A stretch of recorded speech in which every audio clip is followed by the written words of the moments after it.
میں واللہ باللہ تاللہ اپنے ایمان سے اپنے اللہ کو حاضر ناظر جان کر کہہ رہا ہوں کہ ان سے بہترین فتویٰ کسی مسلک، کسی فرقے، کسی عالم دین کے پاس شاید آپ کو ملے، شاید کہ یہ اس زمانے میں بہترین کوشش ہے، بہترین کاوش ہے، بہترین خدمت دین ہے کہ امت کو مختلف مسائل کا حل پیش کرنا، ان کی شرعی رہنمائی کرنا۔ گو کہ ابھی ڈیجیٹل لائبریریز کا زمانہ ہے، ابھی انٹرنیٹ کی دنیا ہے، گوگل کی دنیا ہے، ایک ورڈ لکھنے سے آپ کے سامنے سارا ڈیٹا سامنے آ جاتا ہے، لیکن اس میں سے درست کیا ہے، غلط کیا ہے، یہ پہچان کرنا بہت مشکل ہے۔ اس لیے میں آپ سب کو مشورہ دوں گا، دارالفتہ اہل سنت کے جاری کردہ فتووں کا مطالعہ کیا کریں، انشاءاللہ بہترین ریسرچ آپ پائیں گے، بہترین تحقیق آپ کے سامنے آئے گی۔ 1450 سال کم و بیش جتنی بھی اسلامی تاریخ ہے اس کا نچوڑ انشاءاللہ آپ کے سامنے ہوگا۔ میں نے کوشش کی ہے کہ میں اس کا ایک سلسلہ شروع کروں جس میں زیادہ آسانی ہو، زیادہ بہتر ہو اور میرے لیے صدقہ جاریہ کا سبب بنے۔ آج میں پہلے فتوے سے سلسلہ شروع کر رہا ہوں، بولتے فتاوی جات۔ سب سے پہلا فتویٰ جو ہے، اس زمانے کے سب سے بڑے مفتی، نہ صرف دعوت اسلامی بلکہ تمام اہل سنت کے سب سے بڑے مفتی محمد قاسم الطاری دامت برکاتہم العالیہ کے فتوے سے میں سلسلے کا آغاز کر رہا ہوں۔ وہ اس کا موضوع ہے مزار پر حاضری دینے کا طریقہ۔ اس فتوے کو 2 رجب المرجب 1443 ہجری بمطابق 4 فروری 2022 کو شائع کیا گیا اور دارالفتہ اہل سنت کی سٹیمپ اس پر موجود ہے۔ دارالفتہ اہل سنت سے سوال کیا گیا، کیا فرماتے ہیں علماء دین و مفتیان شرع متین اس مسئلہ کے بارے میں کہ مزارات اولیاء پر حاضری کا طریقہ کیا ہے؟ نیز مزار شریف یا ان کے اوپر رکھی ہوئی چادر کو چوم سکتے ہیں؟ بہت اہم سوال پوچھا گیا ہے اور اس کا مفصل جواب مفتی قاسم الطاری دامت برکاتہم العالیہ نے ارشاد فرمایا ہے۔ آئیے جواب سنتے ہیں۔ بسم اللہ الرحمن الرحیم۔ مزارات اولیاء منبع انوار و تجلیات ہوتے ہیں، ان پر حاضری دینے والوں کو راحت ملتی ہے اور بے شمار دینی و دنیاوی فوائد حاصل ہوتے ہیں، لہذا ہر خلاف شرع طریقے سے بچتے ہوئے باادب انداز میں حاضری دینا مستحسن یعنی اچھا عمل ہے۔ مزار شریف پر حاضری کا طریقہ یہ ہے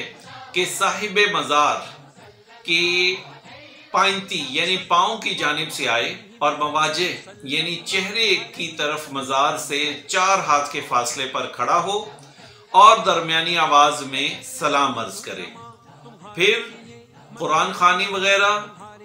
خواہ فاتحہ شریف اور چند بار درود پاک ہی پڑھ کر ایصال ثواب کرے اور رب تبارک و تعالیٰ کی بارگاہ میں صاحب مزار کے وسیلے سے دعا مانگے، پھر سلام کر کے یوں ہی واپس آ جائے۔ جہاں تک مزار شریف یا اس کے اوپر رکھی ہوئی چادر چومنے کی بات ہے تو اس سے بچنا چاہیے کہ علماء کرام فرماتے ہیں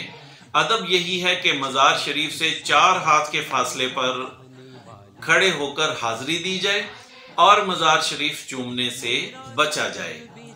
مزارات پر جانا مستحسن عمل ہے۔ نبی پاک صلی اللہ علیہ وآلہ وسلم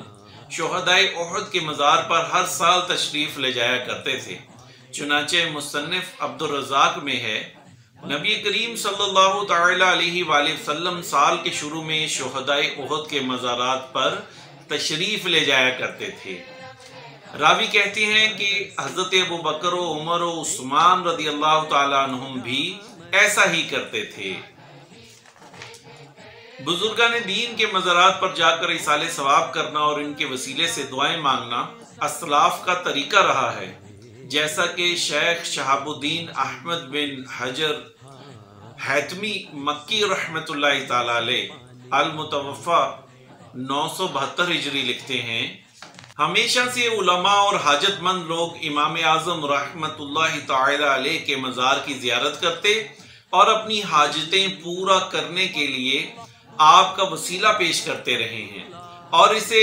اپنے لیے باعث شرف سمجھتے ہیں۔ انہی علماء میں سے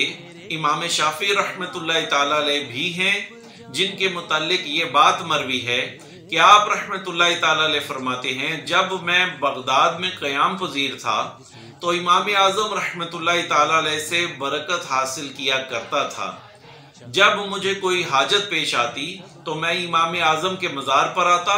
اور 2 رکعتیں پڑھتا، پھر ان کی قبر مبارک پر حاضری دیتا اور وہاں اللہ پاک سے دعا کرتا تو فوراً میری حاجت پوری ہو جاتی۔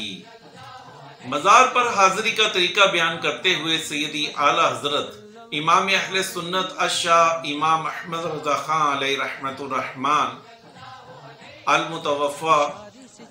1340 ہجری لکھتے ہیں، مزارات شریفہ پر حاضر ہونے میں پینتی کی طرف سے جائے اور کم از کم 4 ہاتھ کے فاصلے پر مواجہ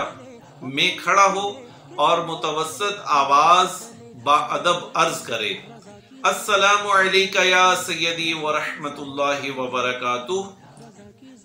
پھر درود غوثیہ 3 بار، اور وقت فرصت دے تو سورہ یاسین اور سورہ ملک بھی پڑھ کر اللہ عز و جل سے دعا کرے کہ الہی اس قرات پر مجھے اتنا ثواب دے جو تیرے کرم کے قابل ہے، نہ اتنا جو میرے عمل کے قابل ہے، اور اسے میری طرف سے اس بندہ مقبول کو نظر پہنچا۔ پھر اپنا جو مطلب جائز شرعی ہو اس کے لیے دعا کرے اور صاحب مزار کی روح کو اللہ عز و جل کی بارگاہ میں اپنا وسیلہ قرار دے، پھر اسی طرح سلام کرے، واپس آئے، مزار کو نہ ہاتھ لگائے نہ بوسہ دے، اور طواف بالاتفاق جائز ہے اور سجدہ حرام ہے۔ اور مزار کو بوسہ دینے کے متعلق شیخ محقق شاہ حنفی بخاری رحمۃ اللہ تعالی زمین و زمان تمہارے لیے، مدین و مکان تمہارے لیے، چنی و چنا تمہارے لیے، بنے دو جہاں تمہارے لیے، بہن زبان تمہارے لیے، بدن میں جا تمہارے لیے، ہمارے یہاں تمہارے لیے، اٹھے بھی وہاں تمہارے لیے۔ چمک تجھ سے پاتے ہیں سب پانے والے، اور اس سے اختلاف کی چاہیے، چمک تجھ سے پاتے ہیں سب پانے والے، میرا دل بھی چمکا صلی اللہ تعالی علی محمد صلی اللہ علیہ وآلہ وسلم، چمک تجھ سے پاتے ہیں سب پانے والے،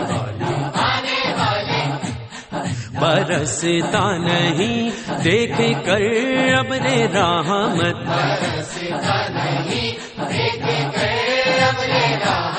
برستا نہیں دیکھ کر ابر رحمت،